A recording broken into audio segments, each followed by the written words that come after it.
Bienvenidos todos al primer día de la clase de Introducción a la Programación. Estoy muy emocionado de estar aquí con ustedes. Ha sido un periodo bien difícil, eh, el periodo de los días anteriores en los que organizamos esto.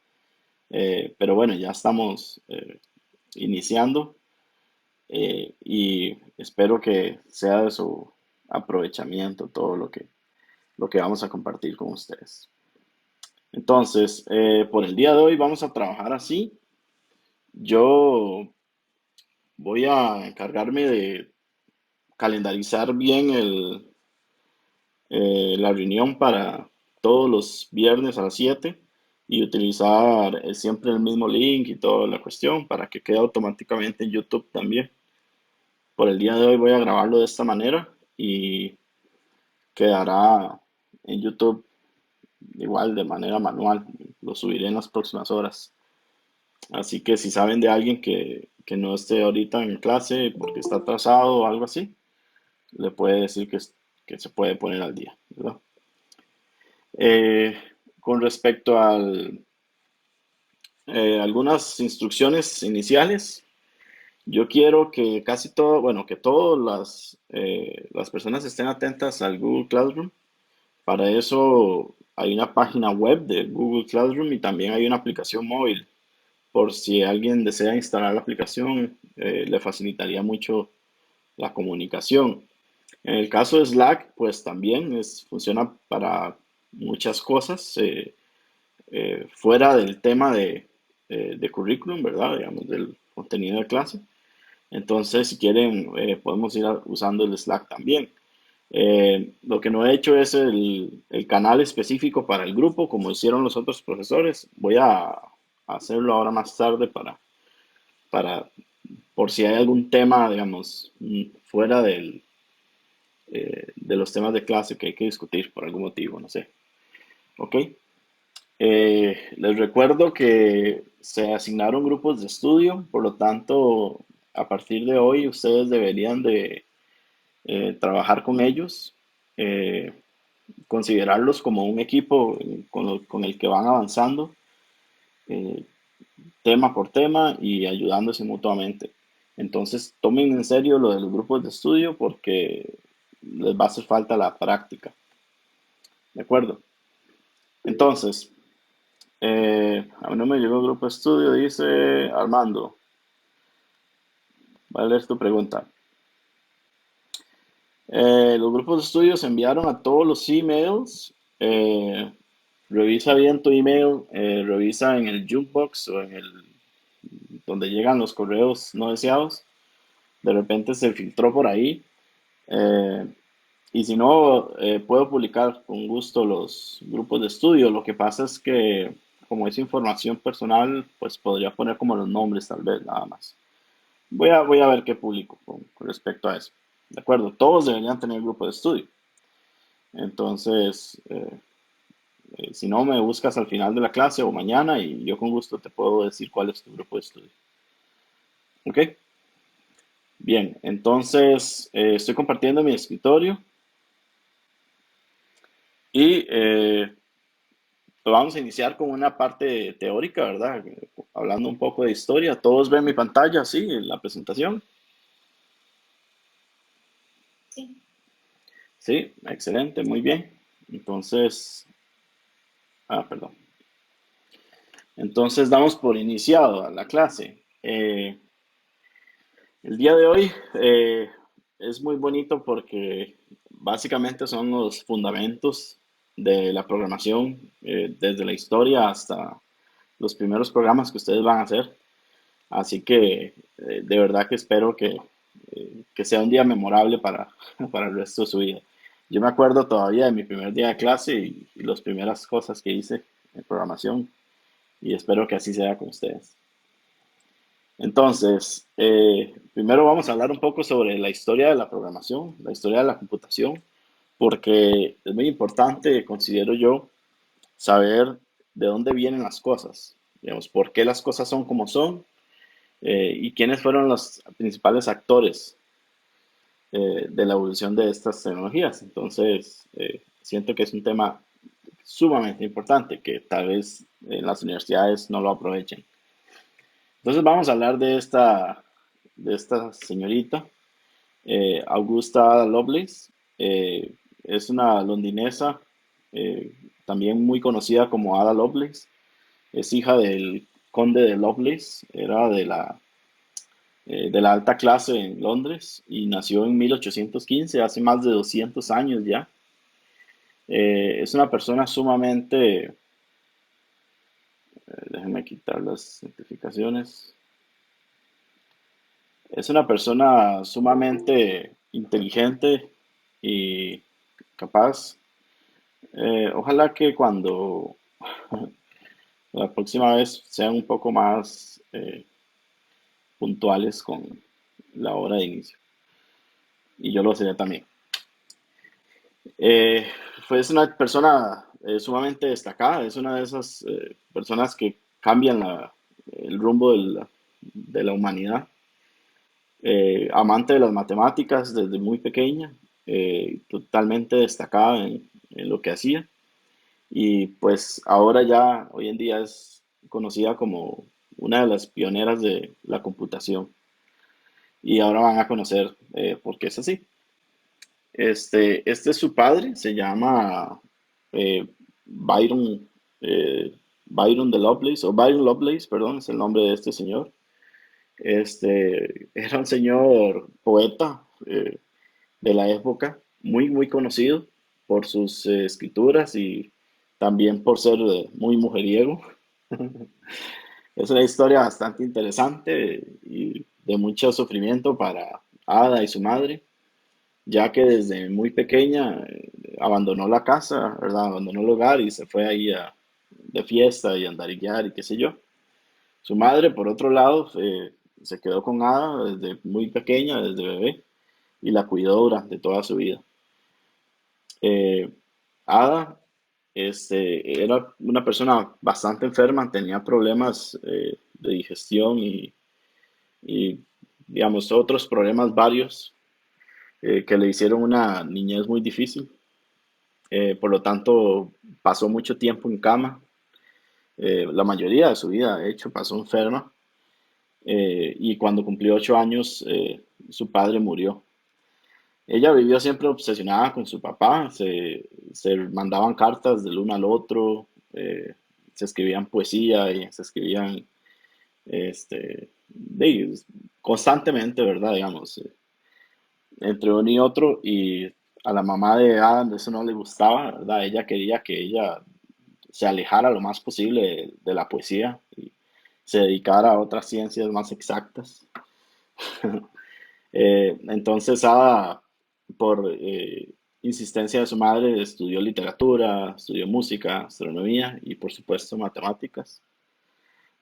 Toda esta historia de Ada y de las personas que la rodean eh, están en el Museo de la Historia de la Computación en Silicon Valley, en California, donde hace unos años tuve la gran oportunidad de ir y conocer todo esto, y por eso es que me encanta contar estas historias. Entonces, resulta que, bueno, con respecto a la intermisión de su madre, eh, pues resulta que Ada, en lugar de dedicarse solo así como a matemáticas, astronomía y eso, en realidad lo que causó fue que esta chica mezclara, ¿verdad? La filosofía, la poesía, la escritura junto con matemáticas. Y de ahí el nacimiento de lo que ahora conocemos como programación o computación, ¿verdad? Que ahorita más adelante les contaré. Entonces, cuando se hizo ya un poco más adulta, a los 13 años, bueno, un poco mayor, a los 13 años, este, Mary Somerville, que era una matemática muy destacada de la época, básicamente concluyó digamos, la educación con Ada Lovelace y dijo que ya no tenía más que enseñarle, que era una estudiante brillante y destacada. Así que le presentó al señor Charles Babbage. Charles Babbage era un inventor, matemático, creador de de muchos inventos y gran aporte a la computación también.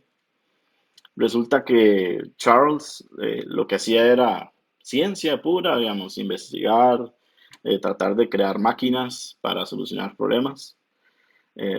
Y varias de esas máquinas fueron en las que Ada se puso a ayudarle, ¿verdad? Básicamente, él buscaba una manera de automatizar procesos utilizando mecánica, ¿verdad? Máquinas grandísimas con un montón de engranajes y cosas por el estilo. Hola a todos, bienvenidos. Entonces, Charles en 1834 inició la creación de la máquina analítica. Básicamente era esta máquina que se ve ahí atrás, este, que su propósito único era solucionar eh, problemas analíticos, matemática analítica. Tenía un único objetivo, ¿verdad? Que era ese y pues eso era lo que hacía. Un gran invento para la época, ¿verdad? Con un único objetivo. Esas máquinas son increíbles verlas, es de verdad asombroso pensar que un ser humano se imagina algo así y simplemente las hace. Pero resulta que estas máquinas tenían, como lo mencioné, un propósito único, ¿verdad? Se construían y costaban un montón de dinero y tiempo y todo, pero solo hacían una cosa. ¿Ok? Eso es importante entenderlo. Entonces resulta que sucedió lo siguiente. Eh, Ada, gracias digamos, a su conocimiento tan variado, lo que terminó haciendo fue eh, trabajando como asistente para Charles Babbage. Y una de las cosas que ella hacía era escribir por él. Entonces, en esos tiempos, los científicos lo que hacían era, digamos, aplicar el método científico, por lo tanto, se tenían que intercambiar documentos constantemente para hacer lo que se llama peer review, ¿verdad? O revisión por un par. Entonces, Ada constantemente recibía cartas altamente técnicas que estaban destinadas para Charles. Estas cartas estaban destinadas para él y pues a ella le tocaba responderlas. Entonces, lo que hacía era simplemente responder, leerle las cartas y a veces tenía que traducirlas también, del inglés al francés.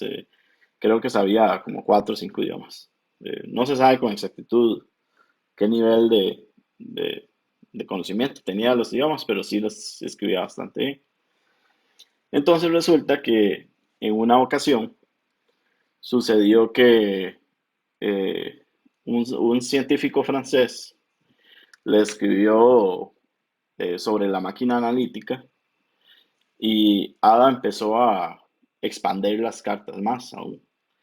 Entonces, por ejemplo, Charles le decía que tenía que escribir, que era una respuesta de, no sé, de 5 hojas, pero ella en realidad agregaba más contenido a las explicaciones, ¿verdad?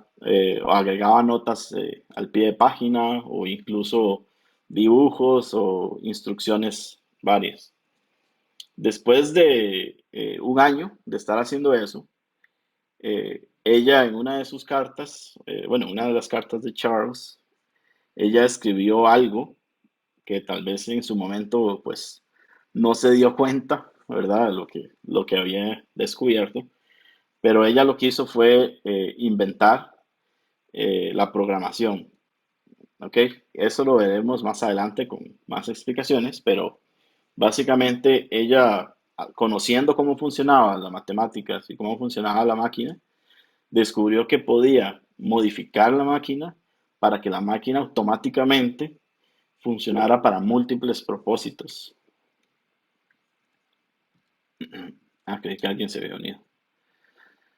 Ok, entonces, aunque Charles había hecho la máquina con un solo propósito de solucionar un solo tipo de operaciones matemáticas, ella había descubierto que podía, con diferentes cambios, configurarla para que hiciera aún más cosas. Ella inventó el concepto de variables y eh, de otro tipo de conceptos básicos de la programación.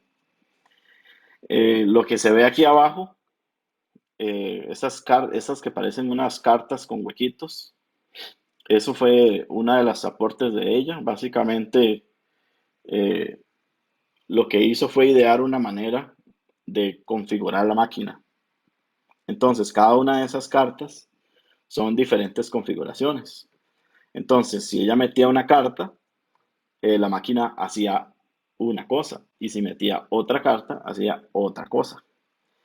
Entonces, ese aporte fue fundamento para digamos, el desarrollo de las ciencias de la computación.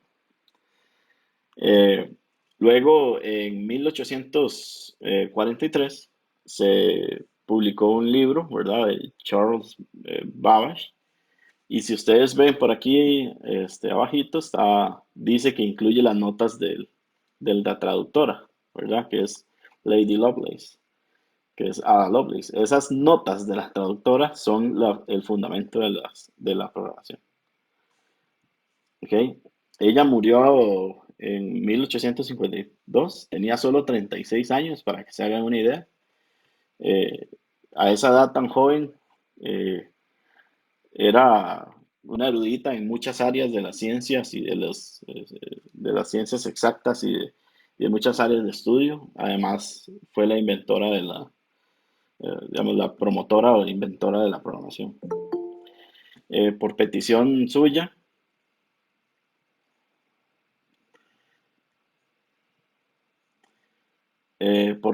suya, fue enterrada al lado de la tumba de su padre, quien nunca volvió a ver después de los 8 años. Entonces, es una historia genial. Ojalá algún día, si alguien tiene la oportunidad de ir por California, San Francisco, por ahí, y ir al Museo de Ciencias de la Computación, es una experiencia de vida increíble. Entonces, como les conté, digamos, el libro incluía las notas de la traductora, ¿verdad? Que eran ella, a final de cuentas. Eso fue hace más de 200 años. Entonces, en esa época hay que entender que, digamos, un libro no lo podía escribir una mujer porque las agencias no lo publicarían, ¿verdad? Y la gente no lo hubiera leído. Entonces, esta fue una de las maneras de sacar su ingenio, su aporte, ¿verdad? Digamos, sin correr un riesgo. Y pues todas sus notas y todos sus comentarios y sus inventos fueron agregados a las publicaciones un año después de que ella las hizo. Ok, entonces, eso es lo que vamos a hacer en este curso. En este curso lo que vamos a hacer es aprender a pensar como pensó Ada Lovelace, o sea, pensar como un científico o una científica en computación. Van a cambiar la manera de pensar, la manera de analizar las cosas, incluso las cosas más mundanas del día a día van a ser diferentes para ustedes de ahora en adelante. Y se van a dar cuenta que automáticamente tratan de automatizar cosas o de de perfeccionar modelos y cosas por el estilo en las cosas que hacen normalmente. Entonces, eh, hablemos sobre conocimiento, ¿ok? Existen dos tipos de conocimiento, el conocimiento declarativo y el conocimiento imperativo. Este tipo de conocimiento declarativo es básicamente lo que te dice que hay que hacer, ¿ok? Pero no te dice cómo, digamos, no te ayuda a resolver el problema realmente, sino que te dice nada más como estos son los pasos a seguir. O sea, esta es la regla a seguir, ¿ok? No pasos, no te da los pasos. Entonces, esta fórmula que está aquí, la primera a la izquierda, esta es la fórmula eh, de la atracción gravitacional, ¿verdad? De la fuerza de la gravedad. Entonces, básicamente de la fuerza, ¿verdad? Entonces, básicamente lo que hace es una simple multiplicación con una división entre el constante gravitacional, ¿verdad? Por la masa del primer cuerpo, por la masa del segundo cuerpo, entre la distancia entre los dos cuerpos. Entonces, eso es conocimiento declarativo, ¿ok? Eso es como lo que enseñan en los colegios, digamos. Esta es la fórmula, hágala y cállese. ¿Ok? Pero, digamos, no te dice por qué, ni para qué, ni, ni por qué acontece eso, digamos, cuáles son los pasos, ¿verdad? Este ejemplo que está aquí abajo es sumamente importante en la historia. Esto eh, es la declaración de cómo, de qué es, digamos, la raíz cuadrada, ¿ok? Entonces, por ejemplo, se puede decir que la raíz cuadrada de x es igual a y cuando y al cuadrado es igual a x. O sea, básicamente es la inversión, ¿verdad? Si yo lo tuviera que decir en números en vez de letras, sería algo como la raíz cuadrada de 4 es igual a 2 si 2 a la 2 es igual a 4, lo cual sabemos que es cierto, ¿ok?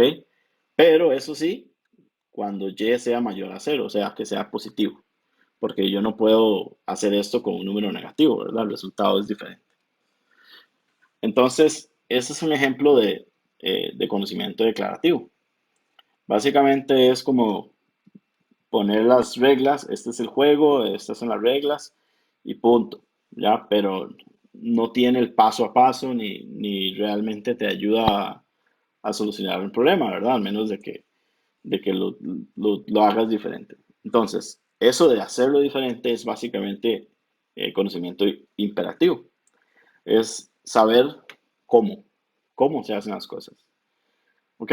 Entonces, esto que está aquí fue un aporte muy importante hecho por Filo de Alejandría. Eso es una provincia en Egipto. Eh, si saben, Alejandría fue donde existió la biblioteca más grande del mundo, ¿verdad? Y era un pueblo donde había muchos grandes pensadores en la historia. Pilo era un filósofo, ¿verdad? Y él creó lo que es el fundamento para el código de programación. Entonces, lo que Pilo decía era lo siguiente. Suponemos G, como más adelante van a entender qué es G, pero digamos, suponemos que G existe simplemente. Y luego, si G al cuadrado se acerca a X, ¿verdad? Cuando X es el resultado, entonces G es correcto.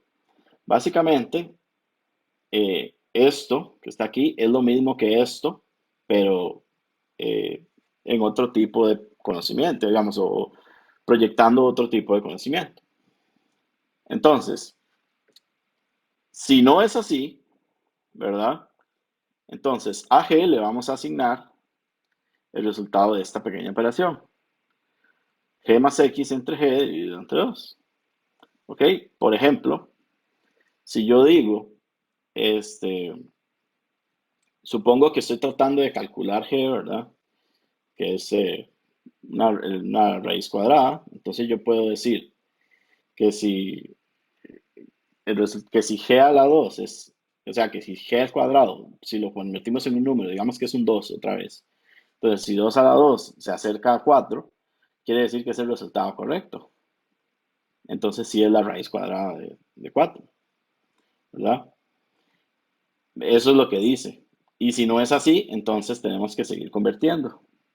Lo que hace es que, por ejemplo, eh, tomaría 2 más 4 dividido entre 2 y dividido entre 2. Y así sucesivamente, lo que hace es que cada iteración se va acercando a X, cuando X es el resultado. Sé que es un poco complicado de entender, tal vez, y no es necesario que lo entiendan al 100%. Lo que es importante es que sepan que este señor descubrió que había una manera, paso por paso, de solucionar un problema matemático. ¿Ok? Luego, si esto no pasaba, simplemente repetía, repetía. Entonces, si yo necesito, por ejemplo, encontrar la raíz cuadrada de 9, ¿verdad? Que yo sé que es 3, yo puedo empezar suponiendo un número menor a 9, ¿no? Un número cualquiera, digamos. Yo puedo empezar suponiendo que 5, pero como 5 no se acerca al resultado, entonces tengo que seguir calculando. Y yo puedo así usar los números y me voy acercando. 5, 4, 3. Y cuando esto dice que sí es cierto, entonces el resultado correcto es 3. Y se acaba el algoritmo. Esto es un algoritmo. ¿Ok? Entonces, lo importante es que sepan que existen esos dos tipos de conocimiento, el declarativo y el imperativo. Y el declarativo se parece más a la matemática tradicional. Y el imperativo es el tipo de conocimiento que utilizó Ada Lovelace para darse cuenta que la máquina en realidad lo que hacía era una serie de pasos para solucionar un problema y que si ella agregaba configuración, ¿verdad? Y una serie de cambios a la máquina, podría en cambio hacer otra cosa más, ¿verdad? Lo cual fue un aporte increíblemente grande. A mí me gusta hacer la analogía de esto con cocinar. Yo no soy cocinero, pero supongamos que sabemos de eso. Entonces vamos a hablar sobre cómo hacer una pizza, por ejemplo. ¿Ok? Para hacer una pizza, yo tengo que seguir una serie de instrucciones, ¿correcto? Tal vez la primera instrucción sea eh, unir la harina con agua y con, qué sé yo, otro ingrediente. El segundo paso es amasar la masa. El tercer paso puede ser esparcir la masa por el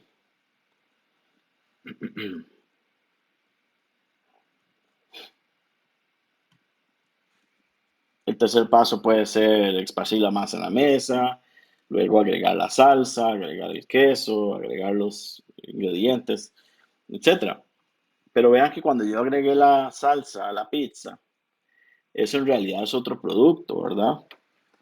La salsa hay que hacerla también. Entonces hay otra receta para hacer la salsa, ¿verdad? Tal vez picar los tomates, agregar aceite, sales. Ok, entonces esa es otra receta. Y así sucesivamente es como uno va siguiendo instrucciones, siempre en realidad en la vida para hacer cosas. Y esas instrucciones no son más que, digamos, una analogía perfecta para las instrucciones en un programa de computación. Entonces, existen computadoras de programas fijos. Eh, por ejemplo, la máquina de Babbage, que era una calculadora analítica, era un programa fijo, porque cuando él construyó su máquina, lo que él quería hacer era hacer una sola cosa, solucionar matemática analítica, ¿verdad? Y si no, y fue hasta que llegó a Lovelace, fue la que logró que la máquina hiciera múltiples cosas. Entonces, una calculadora simple, como la que conocemos, es en realidad una computadora de programa fijo. Yo no puedo jugar un videojuego en esa calculadora. Tampoco puedo utilizarla para hacer hojas de cálculos, ni puedo utilizarla para hacer una videollamada. No puedo hacer casi nada con eso. Puedo hacer solo una cosa, matemática simple. Hay máquinas, sin embargo, que pues han dejado, eh, digamos, han dejado un gran aporte, ¿verdad? Como por ejemplo este señor Atanasov, este era un señor de Arabia Saudita, en 1941 creó una máquina más pequeña aún que solucionaba ecuaciones lineales.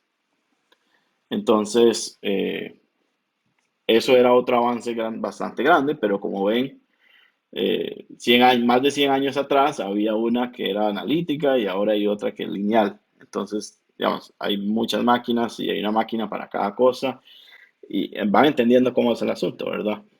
No eran exactamente computadoras como las conocemos hoy en día. Y luego, durante la Segunda Guerra Mundial, aparece este señor, para los que no lo conocen, este señor se llama, pucha, se me acaba de olvidar el nombre. Eh, Alan Turing. Alan Turing, sí, gracias. Sí, no sé por qué se me olvidó. Alan Turing, era un matemático, también amante de la creación de máquinas y de las matemáticas. Y él se le encomendó la gran tarea de descifrar esta máquina que fue robada de unos soldados nazis. Resulta que durante la Segunda Guerra Mundial, los soldados nazis se intercambiaban mensajes encriptados o cifrados. Y estas máquinas ellos las utilizaban para descifrar esos mensajes o para cifrarlos. Entonces, eso le dificultaba el trabajo al lado inglés porque a pesar de que ellos tenían espías y que tenían satélites que capturaban, digamos que se robaban las señales de radio y todo eso, pues leían mensajes que no tenían ningún sentido, pero era porque esos mensajes estaban en realidad, estaban encriptados. Generalmente eso se enviaba era este, bueno, por diferentes medios, ¿verdad? Y no tenían ningún sentido. Entonces, un día se robaron esta máquina de unos soldados, pero no podían descifrar qué era lo que esto hacía, ni siquiera cómo funcionaba, ¿ok? Porque esta máquina tenía una serie de discos que aquí se ven, que básicamente funcionaban como llaves, ¿ok? Entonces, si tú no tenías los discos, no podías descifrar los mensajes. Además, los nazis cambiaban los discos constantemente. Entonces, ellos se ponían de acuerdo y decían, ok, vamos a poner los discos X, Y, Z, y cambiaban los discos y se seguían comunicando, ¿verdad? Entonces era sumamente difícil, este, no solo entender cómo funcionaba la máquina, sino saber o adivinar, digamos, cuál era la configuración que iba a existir,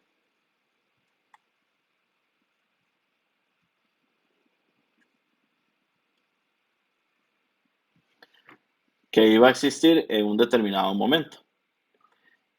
Entonces, la invención y el gran aporte fue esta máquina que se llamaba Boom, y básicamente lo que hacía era interpretar todos los diferentes criterios de entrada de la máquina y descifraba los mensajes en tiempo real, sin importar cuál fuera la configuración de la máquina. Entonces, esto fue en 1940 y hay una película muy buena de eso. Se la recomiendo totalmente para que la vean el fin de semana o no sé, para los que puedan verla y si no, leer más sobre Alan Turing, ya que de verdad que fue una persona que aportó bastante a la historia de la computación y la tecnología. Entonces, desde ese entonces las máquinas funcionan, las computadoras funcionan de una manera pues similar y todavía hoy en día la arquitectura de la computación es bastante similar. Básicamente, una computadora está creada en diferentes partes, empezando por el input y el output, que significa entrada y salida de datos, ¿verdad? Nosotros tenemos que comunicarnos con la computadora, ingresar información o ingresar datos, y la computadora nos devuelve retroalimentación de múltiples maneras, ¿verdad? Como la computadora, por ejemplo, tradicional que tenemos en casa, tiene input devices como el mouse, el teclado, ¿verdad? Y otras peripecias por ahí. Y las salidas son como el monitor, los parlantes, la impresora, ¿verdad? Esos son dispositivos de salida. Y luego en la unidad central existe la unidad de procesamiento central, que básicamente tiene la unidad de control y la unidad de aritmética lógica. Se ponen en mute, por favor, para los que acaban de entrar.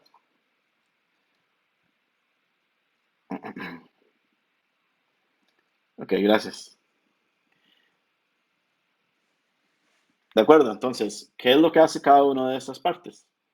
El control, la unidad de control básicamente es como el corazón del procesamiento, ¿verdad? Y es el que constantemente está, digamos, administrando el ALU, ¿verdad? Que es el Arithmetic Logic Unit. Aquí es donde se hacen las operaciones matemáticas, ¿ok? Y esta sección de aquí abajo, que se llama el Memory Unit o la unidad de memoria, es donde donde se almacenan las instrucciones, ¿ok? Esas instrucciones son incluidas y removidas por algo que se llama el Program Counter. También se le dice PC.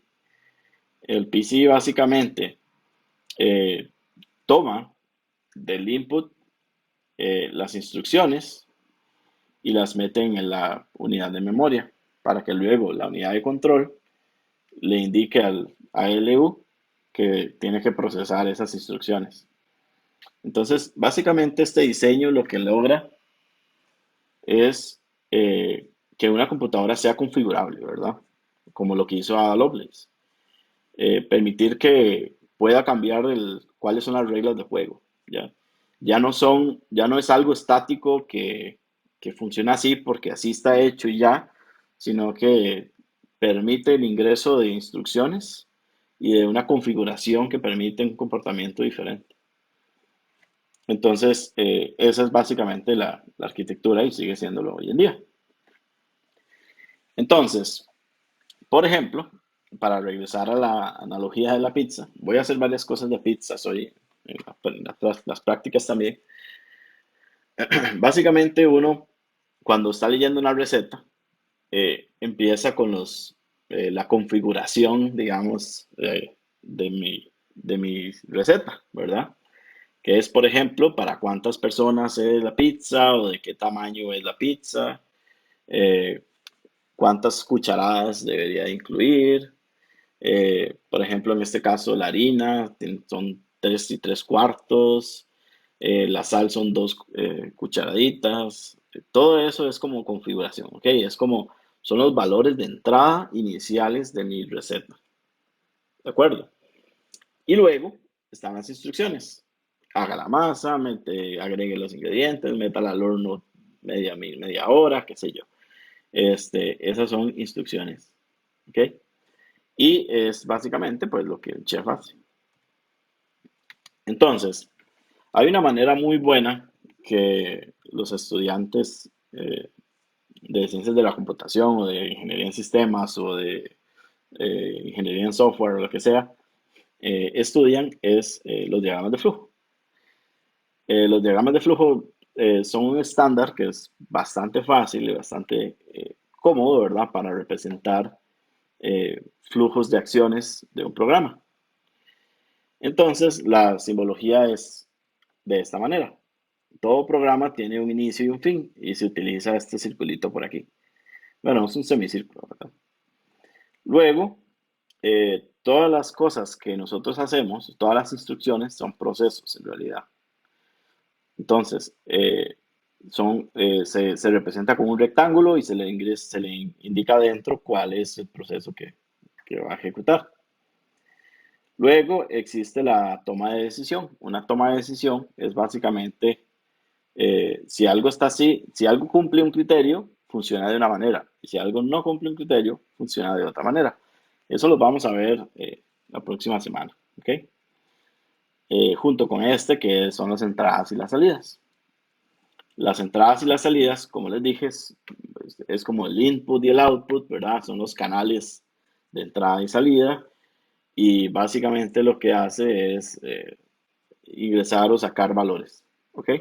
Por ejemplo, si yo estoy haciendo la pizza y yo quiero decir, no, yo no quiero hacer una pizza, quiero hacer 3 pizzas, ¿ok? Entonces el programita debería de hacer los cálculos y los procesos en base a esa entrada, ¿verdad? Y funcionar diferente. Luego, cada una de estas piezas del diagrama se unen con simples flechas, que representan la dirección de flujo. ¿Ok? Entonces, esta es la simbología de un diagrama de flujo. Entonces, ¿cómo creamos una pizza? Así es como se ve un diagrama de flujo. Básicamente tengo un inicio y tengo un montón de procesos, ¿verdad? Para después de finalizar. Entonces, yo ingreso el semicírculo y con la palabra inicio, eso me da a entender de que ese es ahí donde arranca mi diagrama de flujo. Eh, digamos, amaso la masa o aplano la masa, como se diga, ¿verdad? Cuando ese proceso ya está listo, sigue el segundo proceso, que es precalentar el horno. Después hago el proceso que es agregar los ingredientes. Después meto la pizza al horno, cocino por 30 minutos, saco la pizza para llegar al fin. Esto es un diagrama de flujo. ¿Ok? Y durante este curso vamos a hacer bastante de ellos. ¿Ok? Entonces, vamos a primero hacer una práctica de diagramas de flujo. Este curso va a ser bien práctico y la teoría va a ser bastante reducida, entonces, para que se vayan acostumbrando. Les voy a explicar aquí una parte de, el funcionamiento de la clase con Google Classroom. Básicamente, cada vez que llegamos a un punto en el que hay que hacer una práctica, yo lo que voy a hacer es publicarla en el Google Classroom. ¿Ok? Voy a meter esto por aquí. Entonces, por ejemplo, la primera práctica de diagrama de flujo lo que dice es que tenemos que dibujar un diagrama que represente todo lo que usted hace en un día, desde la mañana hasta la noche. Entonces, ¿qué es lo que hacemos en un día? Desde que nos levantamos, incluyendo levantarnos. ¿Ok? Todo eso hay que diagramarlo. Entonces, yo lo que voy a hacer es venir a buscar la primera práctica, por ejemplo, que está pregrabada. ¿Ok? Y lo que voy a hacer es asignarla. Entonces, ustedes en este momento reciben una notificación si lo tienen en el teléfono o si simplemente lo tienen en web, pueden venir aquí y darse cuenta que yo en este preciso momento les asigné un trabajo. ¿Ok? Esto no es una tarea, es una asignación. Básicamente lo que me refiero es a que eh, tanto trabajo en clase como trabajo en equipo de tarea o trabajo individual de tarea, todo eso van a ser asignaciones. ¿De acuerdo? Entonces, ustedes van a tener que venir a la asignación, ¿verdad? Esta ventana no la van a ver ustedes. Lo van a ver diferente. Ustedes van a venir a la asignación y van a hacer lo que ahí se dice. Tiene las herramientas para subir archivos, subir links, subir o crear documentos de G Suite, ¿verdad? Que es una herramienta gratuita, bastante completa. ¿Ok? Entonces, eso es lo que vamos a hacer de ahora en adelante. Entonces, vean, este, la clase es de 2 horas. Vamos a empezar a practicar lo que hemos aprendido hasta ahorita, pero vamos a ir a un receso de 10 minutos, ¿de acuerdo? Al regresar del receso, vamos a solucionar eso juntos, según lo que ustedes aporten, y van a ver, van a crear su primer diagrama de flujo. ¿De acuerdo? Entonces, nos vamos al receso y regresamos en 10 minutos. Muy bien. Vayan preparando si tienen alguna pregunta, alguna duda, comentario o algo por el estilo. Y regresamos en 10 minutos. Regresamos para continuar con la parte más técnica de la clase y les recuerdo que todas las prácticas que se dejan van a quedar en el Google Classroom como una asignación. Entonces, todos deberían de ir haciendo las asignaciones conforme se van entregando. No necesariamente una asignación tiene una fecha de entrega, pero sí deberían de asegurarse de que para la semana siguiente las asignaciones estén listas. De esa manera todos podemos ir avanzando al mismo ritmo.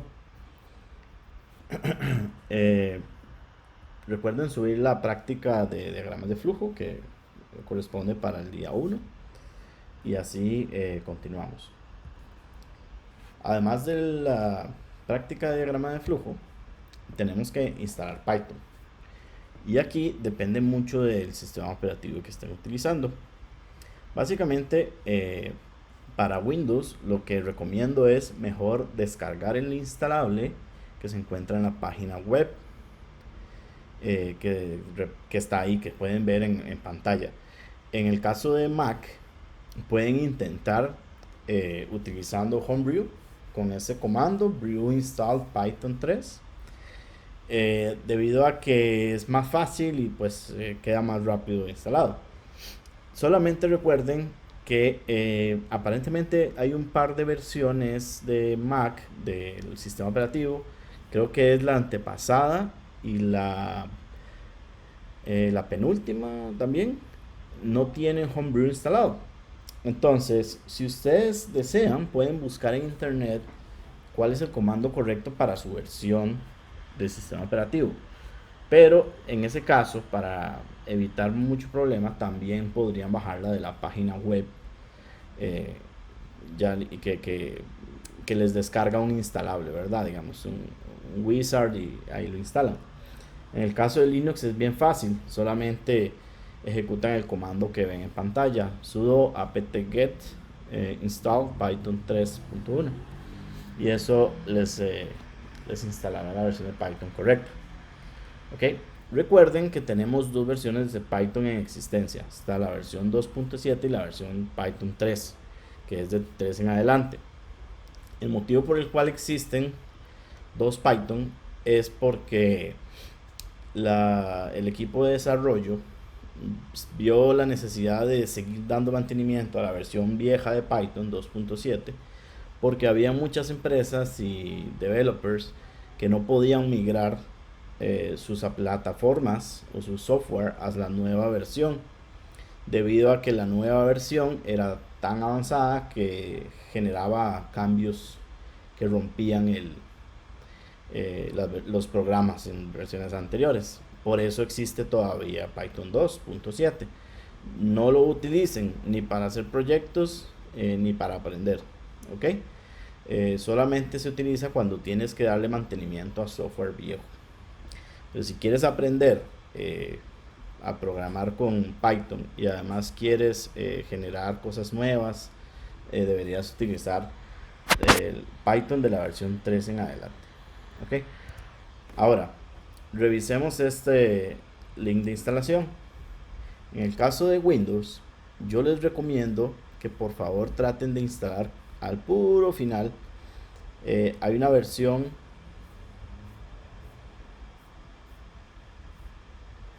no, aquí no es.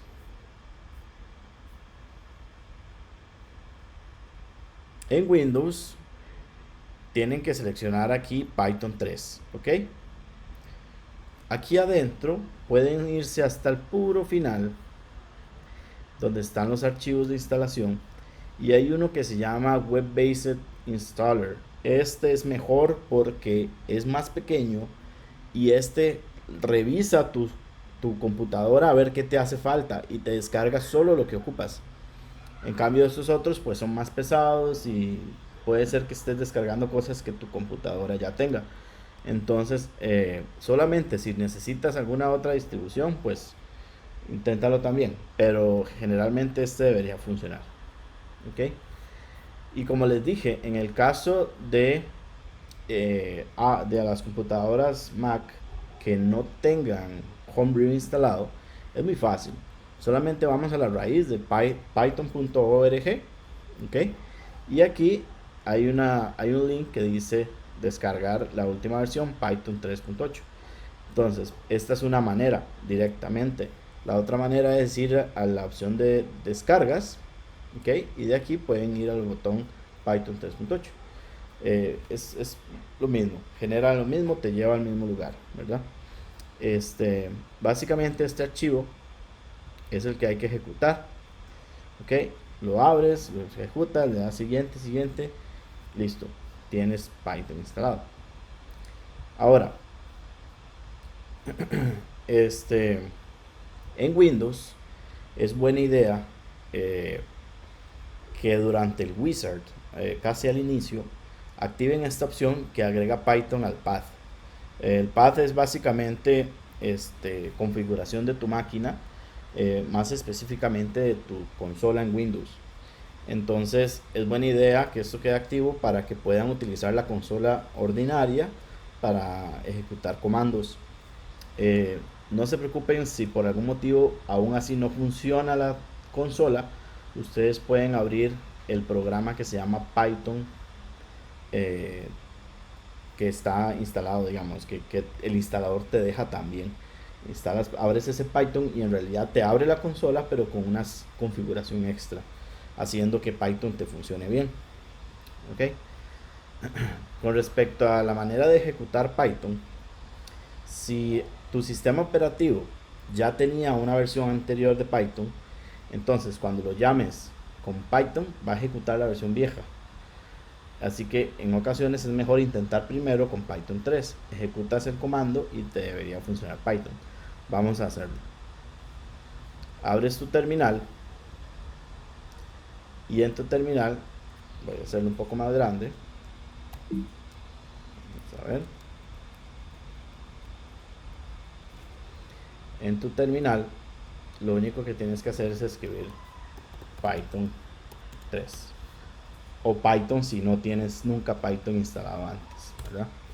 Y ya esto te abre Python y lo ejecuta, y a partir de este momento puedes ejecutar comandos, ¿ok? Como este. Muy bien.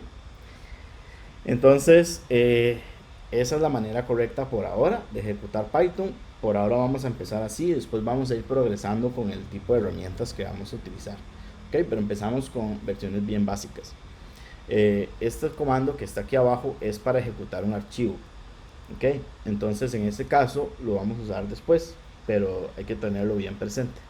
Solamente escribes tus instrucciones, no en la terminal ni en la consola, sino que lo escribes en un archivo y lo ejecutas de esta manera. Muy bien. Entonces, hay una práctica de Python que tenemos que hacer, que es crear un hola mundo. Básicamente tenemos que tener bien instalado Python, abrir la consola o la terminal y hacer uso de la función print. La función print tiene dos paréntesis y adentro de ellos, por parámetro, se coloca el texto que quiero imprimir. Ok, voy a hacerlo aquí rápidamente. Teniendo Python en ejecución, yo puedo escribir print y aquí puedo escribir hola mundo. Listo. Entonces, la asignación lo que indica es que debes lograr hacer esto, ¿ok? Hacer un screenshot o una captura de pantalla y subirlo al Google Classroom. ¿De acuerdo? Recuerden, las asignaciones deben quedar completas por lo menos en la semana de clase, antes del siguiente día de clase. ¿Ok? Eso sería con respecto a las prácticas de la semana 1, y continuaremos con más prácticas de Python y diagramas de flujo en la siguiente clase. Eso sería todo por ahora. Muchas gracias y espero que haya sido de su agrado y de su utilidad aprender este nuevo tema tan interesante. Creo que les va a ser muy útil en un futuro. Eso sería por ahora. Muchas gracias.